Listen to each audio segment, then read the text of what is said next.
stupéfiant dans le show d'avant-match pour la finale de la Coupe du monde de rugby 2023 remportée cette année par l'Afrique du Sud, 12-11 pour la Nouvelle-Zélande. Mika a ébloui les spectateurs et les sportifs.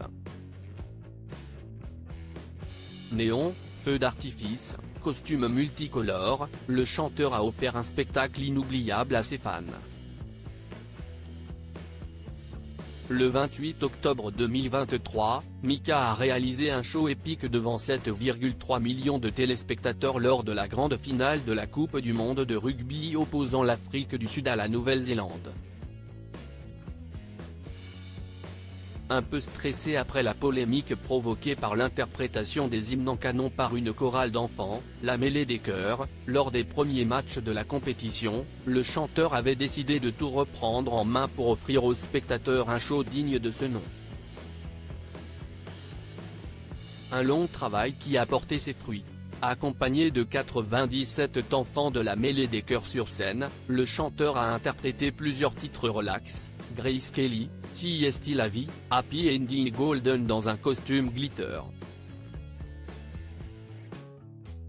Feux d'artifice, énorme ballon en forme de cœur rouge, chorale, danseurs. Le show a répondu à toutes les attentes des spectateurs et des sportifs. Tellement heureux d'avoir performé ce soir au Stade de France avec les enfants de la mêlée des chœurs en clôture de la Coupe du monde de rugby 2023. Quel plaisir immense de participer à cette grande fête. Merci à la région Île-de-France pour son soutien, à ce moment de partage en tant que partenaire de France 2023, a confié par la suite le chanteur sur X, fier de sa prestation. Grandiose ton mini-show. Tu peux en être fier. J'ai adoré, tout était très beau. Grandiose, fabuleux, magique, magnifique, les enfants de la mêlée des chœurs talentueux. J'ai adoré cette mini-performance, love the performance, amazing show, and love the suite, merci pour le très beau show que vous avez donné, ont par la suite commenté plusieurs internautes. Parrain de l'opération lancée par le comité d'organisation en collaboration avec la maîtrise populaire de l'opéra comique, Mika avait révélé à BFM TV comment il avait tout repris à zéro après le couac des hymnes lors des premiers matchs. La seule chose qui n'était pas à la hauteur, c'était les hymnes, j'étais au stade. J'ai tout vécu en direct. Ce match était fantastique.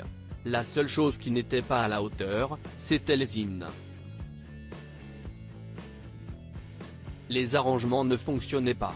J'avais parrainé l'opération, mais je ne m'étais pas investi dans l'artistique, on ne m'avait pas sollicité. Finalement, à la demande des équipes de France 2023 et de la ministre des Sports, il est alors passé en mode obsessionnel. J'ai appelé toutes mes équipes pour leur dire, il faut tout refaire.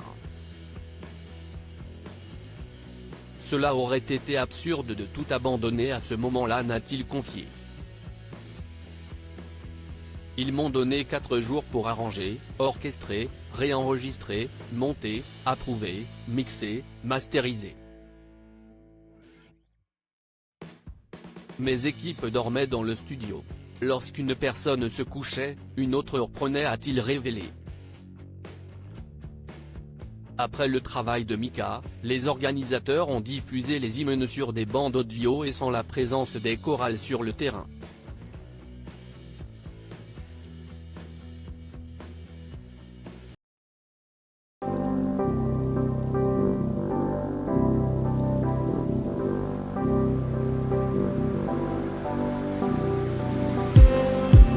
Just need some that will wake me up enough to fight, 'cause you let me down it for me to not let me count the minutes. I just need some new, make me come up. We were that we had to first.